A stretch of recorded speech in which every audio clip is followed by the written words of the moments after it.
In this video, we'll look back at how Valve built the foundations of the metaverse, DAOs, and even NFTs a decade ago, all while creating some of the most fascinating economic research ever. When he was at Microsoft in the early 90s, Gabe Newell commissioned a survey of what programs people had on their home computers. The second most widely installed software was Windows. Number 1, Doom. Gabe became transfixed by the idea that a small company that shipped games via shareware could get its software onto more computers than the 1,000-pound gorilla that was Windows. After he and his colleague Mike Harrington left Microsoft, Gabe knew that he wanted to build a new kind of gaming company. Valve was founded in 1996. The company formation papers were signed on the same day as Gabe's wedding. The studio's first 3 games quickly became the stuff of legend. First, Half-Life, released in November of 1998. Then Team Fortress in 1999, which began its life as a mod for Quake before Valve acquired the team behind it. Finally, Counter-Strike, released the following year, quickly became the world's most popular online shooter. Following a wild couple of years, including Mike's amicable departure and the theft of Half-Life 2's source code, Valve released Steam in 2003. But the revolution really began in 2005, when the first third-party games were released on the platform. This is when people realized that Steam was more than just a storefront for Valve's games. It gave developers an alternative to conventional retail for shipping their products. Although digital distribution didn't match retail volume, the lack of physical products enabled Valve and developers to achieve greater profit margins. By 2007, big publishers like id Software, who created the massively popular Doom, had started distributing via Steam. By then, Steam had 15 million active users, who could choose from more than 200 games.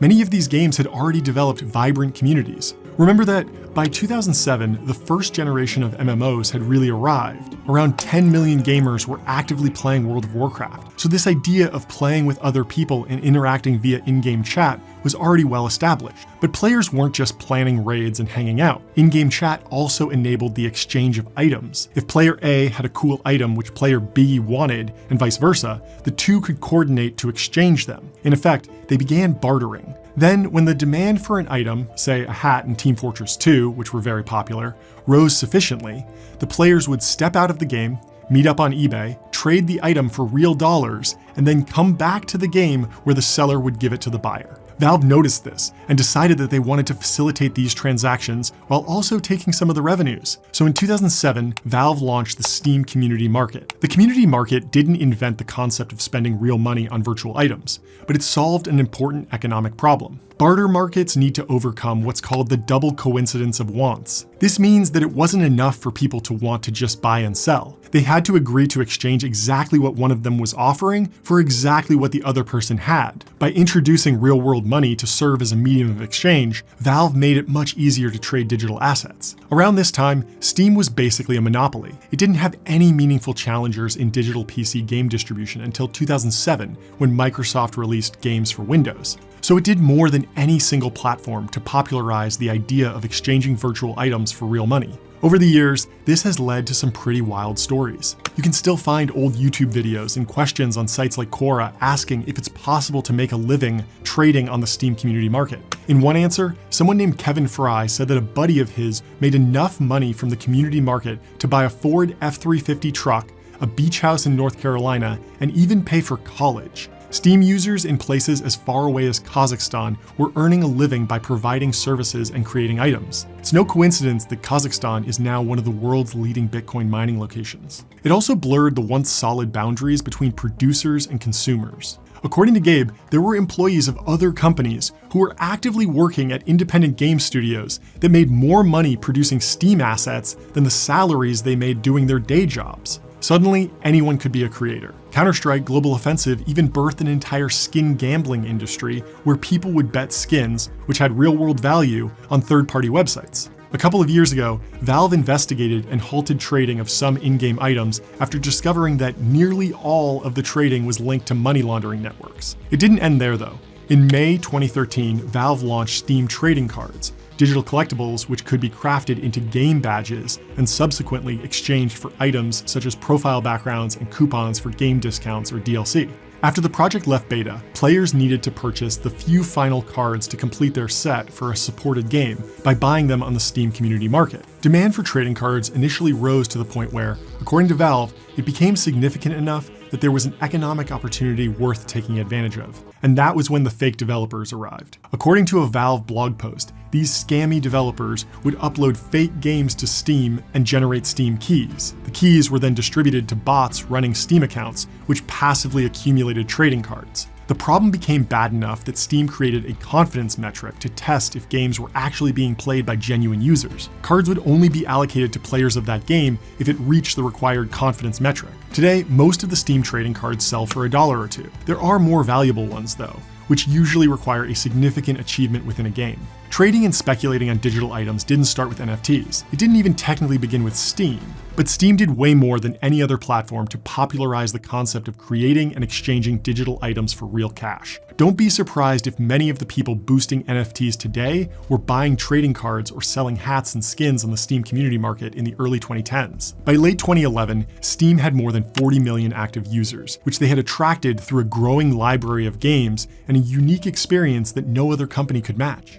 Steam was an immersive virtual community. Actually, it was a community of communities. Gamers were initially drawn in purely by the prospect of playing the games they bought, but they hung around to trade items and share mods they'd made for those games. Before long, they began creating meaningful experiences with each other. They made friends, met partners, watched movies together, talked about the news. The place on Steam where you hung out became like the bar where everyone knows your name. You go there because that's where your friends are, and because you know you'll have a good time. Add this all together, and it's clear that, whether Valve knew it or not, they had succeeded in creating an ecosystem which closely resembled what people today call the metaverse, with its own economies, cultures, and norms of conduct. Gaming was the ideal first use case for the proto-metaverse because gamers were already spending hours of their lives online. In reality, adding immersive social and economic elements was only one step further down a road they were already traveling on. Gabe Newell understood that the communal experience on Steam was a vital part of Valve's brand, as well as an important part of why their user retention was so strong. But he also understood that he had his own version of a very common problem faced by leaders of successful tech companies: how to smoothly scale up and meet the challenges created by growth. The most popular games on Steam quickly created economies that were so large, they simultaneously excited and spooked Valve. Items that had originally been distributed for free were sometimes trading for thousands of dollars on eBay. What kept Gabe up at night was how to ensure that the prices of these suddenly lucrative items wouldn't just crash. It was a tricky problem, but he realized it wasn't a novel one, because he knew that when he turned on the TV, he saw a similar problem unfolding in Europe. The European debt crisis is really complicated. The ultra-short explanation is that some countries with big economic problems, massive recessions, high unemployment, slumping investment, were prevented from devaluing their currency because they were locked in a monetary union with the other countries on the euro. This meant they couldn't realign their economic fundamentals with the value of their currency, which in turn massively increased their cost of borrowing and the chance that they would default on their debt. Gabe was afraid that something like the Eurozone crisis could emerge on Steam, as certain games and in-game items became more popular and valuable than others. He needed the advice of an expert. He found one in the form of Yanis Varoufakis. Yanis would go on to become Greece's finance minister, and remains in the country's parliament to this day. But at the time, Yanis was an associate professor of economic theory at the University of Athens. He was also one of the most sought-after expert voices on the debt crisis, and, in frequent media appearances, strongly criticized the role played by the European Union and the European Central Bank. Gabe thought Yanis could bring a unique perspective to the problems Valve was facing. So, with all the optimism of someone who had built an industry-leading tech company from nothing, he sent him an email. At first, Yanis thought the message in his inbox was from yet another crackpot with a secret plan to solve the crisis. But he was intrigued enough to read on. The email continued. I have been following your blog for a while. Here at my company, we were discussing an issue of linking economies in two virtual environments, creating a shared currency, and wrestling with some of the thornier problems of balance of payments. When it occurred to me, this is Germany and Greece, a thought that wouldn't have occurred to me without having followed your blog. Rather than continue to run an emulator of you in my head, I thought I'd check to see if we couldn't get the real you interested in what we are doing. Yanis was no gamer. He was a professor who had published books on game theory and political economy. He often referred to himself as an errant Marxist, but he was open-minded and interested in Gabe's offer. And given that he was about to travel to the States to promote his latest book, he decided to make an extra stop and visit the Valve headquarters in Seattle. Yanis met Gabe and some of the team. He didn't really know what to expect, but he was definitely impressed. He immediately understood that he was talking to smart people who cared about what he had to say. The more Yanis learned about Valve, the more excited he became. Because in addition to helping them solve their growth problem, he realized he had stumbled onto a hidden paradise. It's often said that the thing preventing economics from being a real science is that we don't have a second Earth that economists can use as a control in experiments. And the economy we do have is just too messy to measure relationships with complete certainty. Giannis understood that, within Steam, he could perform the kind of experiments he had always dreamed of, but could never actually execute. Every action left a digital trail, every item could be accounted for, and every exchange was instantly and reliably recorded. He could dial up or down different settings and observe changes in prices and behaviors. He was hired as Valve's first ever economist in residence and got right to work. It's amazing to go back and read the blog posts he published about his work. He built an index to see if players could make profits buying and selling items in Team Fortress 2 without any risks. It turns out that you could, especially when sales brought an influx of new players. He ran randomized control trials on different pricing strategies. He studied in-game behaviors to see if an item emerged as a reserve currency that the value of other items were measured against, kind of like a virtual US dollar. Yes was the answer to that hypothesis. It was hats in Team Fortress. It was an amazing story. Some of the most exciting economic research of the decade was being conducted at a gaming company. Giannis and the rest of the team at Valve were learning tons about the Steam community, but Giannis was also learning about what a remarkable company Gabe had built. Right at the top of this video, I mentioned that while he was still at Microsoft, Gabe commissioned a survey to learn what programs were installed most often on people's PCs. Those findings really stuck with him. Gabe came to believe that the true lesson of Doom's incredible success was that a startup could create much more value by focusing everything on creating innovative and diverse new products instead of delivering the same product with incremental improvements. So he resolved to build a company that optimized for the talent and creativity of its engineers while getting rid of all the unnecessary bureaucracy and bottlenecks. The Valve Handbook for New Employees is not your average onboarding guide. How can you not love something that calls itself a fearless adventure in knowing what to do when no one's there telling you what to do? That wasn't just a soundbite, it was the truth. What was the point, Valve asked, of recruiting the most intelligent, innovative, talented people on Earth only to obliterate 99% of their value by chaining them to a desk and telling them what to do? That's a good way to drain innovation out of people and replace it with frustration. So Valve was flat.